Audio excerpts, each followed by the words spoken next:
Vamos con una entrevista exclusiva que tuvimos con el gobernador del Estado de México, Enrique Peña Nieto, quien va adelante en la mayoría de las encuestas para las elecciones presidenciales en México el próximo año. Él no se ha destapado todavía. Ese término, el destape, es el que usan los mexicanos para describir a los políticos que quieren ser presidente del país. Las elecciones son en julio del 2012, pero la contienda claramente ya comenzó. Iniciamos la entrevista hablando sobre por qué él todavía no se ha destapado cuando otros ya lo hicieron.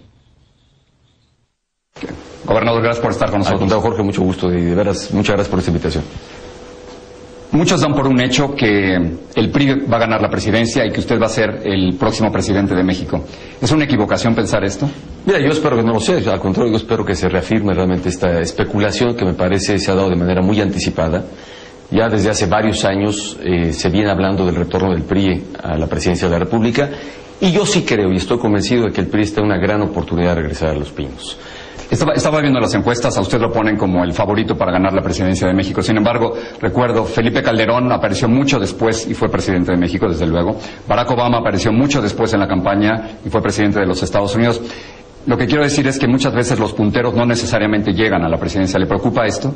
Mira, esa es una de las razones por las cuales, a pesar de que me han apurado y me han empujado para que tenga una definición sobre lo que voy a hacer de cara al 2012, he sido muy claro y muy puntual. Tengo hoy una responsabilidad como gobernador del Estado, estoy en la recta final de mi gestión, concluyo en septiembre de este año y entonces tomaré una definición. He sido claro, ni me encarto ni me descarto. Tengo algunos temas que quiero conversar con usted. Claro que sí, Jorge. Desde el exterior, cuando hablamos de México, la gente piensa en narcotráfico y violencia.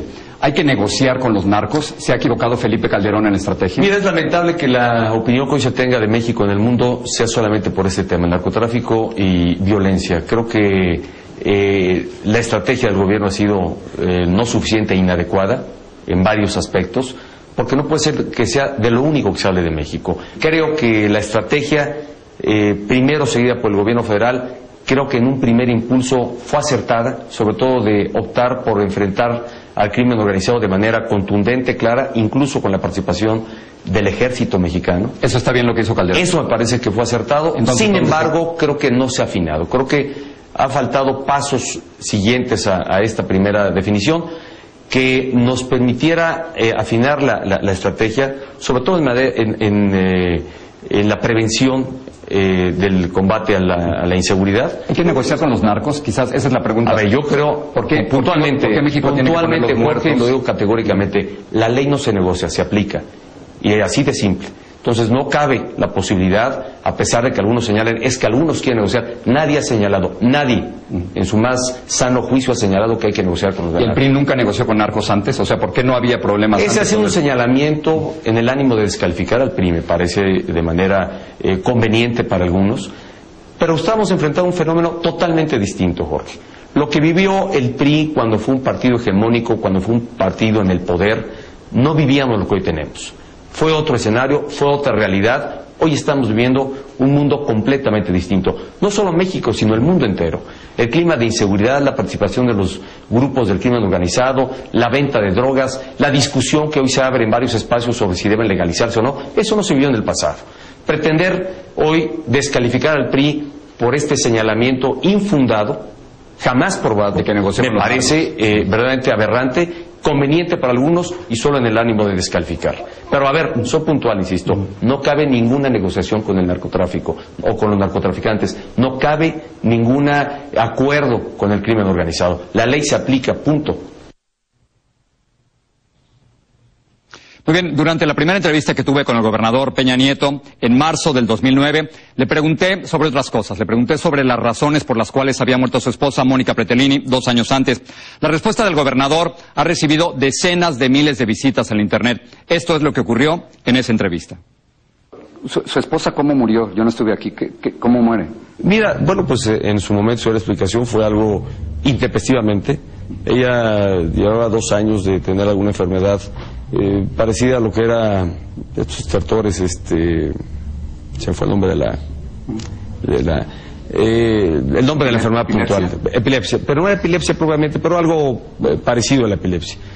Llevaba 2 años en esta circunstancia y lamentablemente en algún momento yo no estaba con ella, tuvo un ataque parecido a esto y lamentablemente ahí perdió la vida. Yo cuando ya la encontré en su momento en nuestra recámara, pues ya estaba prácticamente muerta, aunque se le resucitó de forma artificial, realmente ya había tenido una muerte cerebral. Yo me puedo sentir seguro. Bueno, eso es lo que me contestó Peña Nieto en el año 2009, pero desde entonces su respuesta ha sido vista, comentada y criticada ampliamente en la Internet. En la nueva entrevista que tuvimos esta semana, este fue un tema obligado. Gobernador, la última entrevista que tuvimos usted y yo en marzo del 2009, le hice una pregunta sobre cómo había muerto su esposa. Nos dio la respuesta y ha tenido cientos de miles de visitas en la Internet. Y lo que le sorprendió a muchos es que usted no me pudo decir de que había muerto su esposa. A ver, es absurdo pensar, Jorge, que no sepa de que murió mi esposa. Fue un lapsus por no poderte decir que era que mi esposa sufría en aquel entonces de ataques de epilepsia, que habían derivado justamente eso en alguna insuficiencia cardíaca, que eso le había llevado a perder la vida. Pues cómo no tener claro y conocer esto, simplemente fue un lapsus del que se valieron varios para incluso yo creo que reeditar lo que tú habías presentado y hacer mofa y todo un asunto, prácticamente una caricatura de lo que habíamos entonces comentado entre tú y yo. Claro que lo tengo muy presente, en aquel entonces platicamos de todo, de cómo se habían presentado los hechos, los acontecimientos en aquella fatídica fecha donde mi esposa perdió la vida y que fue algo que causó dolor en toda la familia, en mis hijos que estaban todavía, siguen pequeños, en aquel entonces todavía más pequeños, y por supuesto que conocemos a plenitud cuál fue la causa de la muerte de mi esposa. En Twitter, cuando presentamos la posibilidad de conversar con usted, me sugerían que le preguntara si usted tuvo algo que ver con eso. No, como lo referí en aquella conversación que tuve de tener, cuando yo llego a la casa, que la encontré prácticamente en estado ya de shock, sin respiración además, y que después te comenté en esa entrevista, la trasladamos de inmediato al hospital, la reanimaron nuevamente con todos los medios médicos que se pudieron valer en ese entonces, pero al final de cuentas, y lamentablemente, ya había tenido ella muerte cerebral por insuficiencia de oxígeno en ese momento. Así fue como sucedió aquello. Lamenté mucho, recuerdo muy bien en aquel episodio, todas las descalificaciones, señalamientos que en algunos medios, me parece, de forma irresponsable, empezaron a decir sobre la muerte de mi esposa. Y yo creo que eso tiene que ver con la responsabilidad pública y política que ostento, Jorge, que da lugar a que contrarios a uno, y yo no sé si de manera perversa, hubiesen dejado sonar N tipo de especulaciones sobre las causas de la muerte de mi esposa, desde que se había suicidado, de que si había sido otras las causas de su muerte, si usted había incluso que si había participado. Incluso en aquel entonces, en esos hechos, le pedí al médico que la estaba atendiendo, cuando la llevamos, la trasladamos de emergencia, la atendió, la asistió y demás, quien era su médico además de cabecera y quien le estaba atendiendo de este mal que la quejaba de la epilepsia, que por favor, sin estar obligado a hacerlo, le pedí de favor ante los medios que estaban presentes en el hospital ese día, que por favor diera una conferencia de prensa y explicara cuáles habían sido las causas de la muerte. Y eso está además registrado, él lo hizo de manera muy comedida y dejó muy en claro.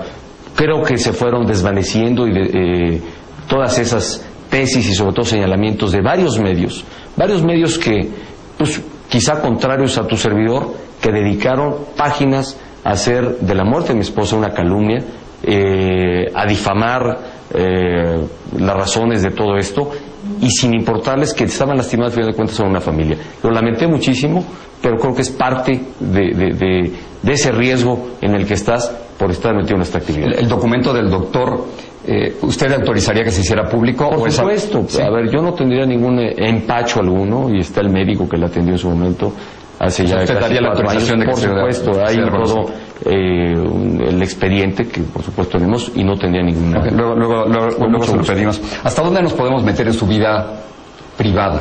Mira, yo he defendido el derecho a la privacidad y a la intimidad, pero también estoy consciente de que cuando eres un actor público y estás en esta actividad, tu vida pública termina, o más bien tu vida privada termina por hacerse pública. Enrique Peña Nieto, este es el documento médico que nos entregó Peña Nieto después de la entrevista, firmado por el doctor Paul Skurovich, jefe del Departamento de Neurofisiología del Centro Médico ABC. Indica que Mónica Pretelini murió por un paro cardiorrespiratorio tras una crisis convulsiva el 11 de enero del año 2007. El reporte, que no hemos corroborado independientemente, indica que a su llegada al centro médico se descartó en la paciente la presencia de drogas y sustancias tóxicas. El documento aparece en nuestra página de univision.com. Esta entrevista con Enrique Peña Nieto forma parte de una serie sobre los presidenciables en México que transmitiremos muy pronto aquí en Al Punto y en Noticias Univision.